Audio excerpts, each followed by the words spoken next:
Topic का क्या नाम है? पोलिनोमियल। पोलिनोमियल, हिंदी में इसको बोला जाता है बहुपद। क्या बोलते हैं? बहुपद। क्लास 9th में आपने ये टॉपिक पढ़ा होगा।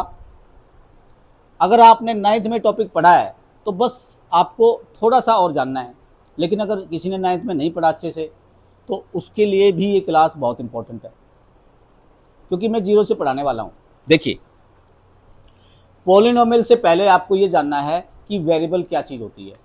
एक टर्म है वेरिएबल और एक टर्म है आपके पास कांस्टेंट, कांस्टेंट्स। इसको हिंदी में बोला जाता है चर राशियां और इसको बोला जाता है अचर राशियां, अचर राशियां। ABCD के जितने भी अक्षर होते हैं, जितने भी अल्फाबेट्स होते हैं, उनको हम बोलते हैं चर राशियां या variables. A B C and so on, XYZ। ABCD का कोई भी अक्षर लिख दे मतलब वो वेरिएबल है।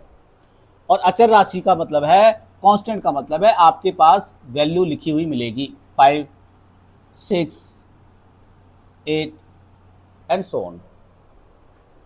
जब हम इन दोनों के बीच में कोई मैथमेटिकल ऑपरेशन करते हैं, मैथमेटिकल ऑपरेशन का मतलब है इनके बीच में जब मैं प्लस करता हूं, माइनस करता हूं, इनटू करता हूं, डिवीजन करता हूं, ये चारों में कोई भी एक फंक्शन करता हूं तो जो चीज बनेगी उसको बोला जाता है एल्जेब्रिक एक्सप्रेशन। Algebraic expression.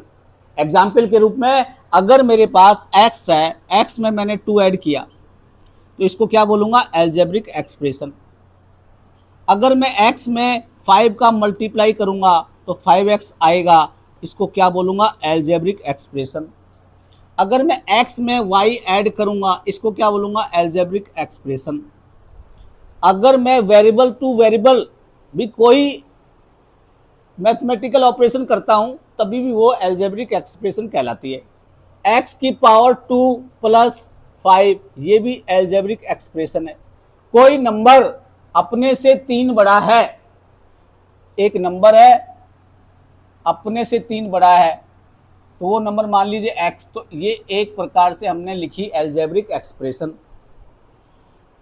अगर एल्जेब्रिक एक्सप्रेशन में जो वेरिएबल यूज हुआ है उस वेरिएबल के ऊपर पावर पॉजिटिव है, कहने का मतलब है अगर वो इंटीजर है, पॉजिटिव इंटीजर प्लस 0, मतलब कि नॉन नेगेटिव इंटीजर है, नॉन नेगेटिव इंटीजर है, तो उसको हम बोलेंगे पॉलिनोमियल। एग्जाम्पल देखिए, यहां पे x के ऊपर पावर 1 है, y के ऊपर पावर 1 है, मतलब ये पॉलिनोमियल है, ये भी पॉलिनोमियल है। कौन नहीं होगा?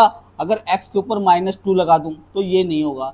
x में +1/x लिख दूं, यहां तो 1 है लेकिन यहां पे पावर 1 नहीं है, क्योंकि जब x ऊपर जाएगा तो -1 हो जाएगा, तो ये पॉलिनोमियल नहीं।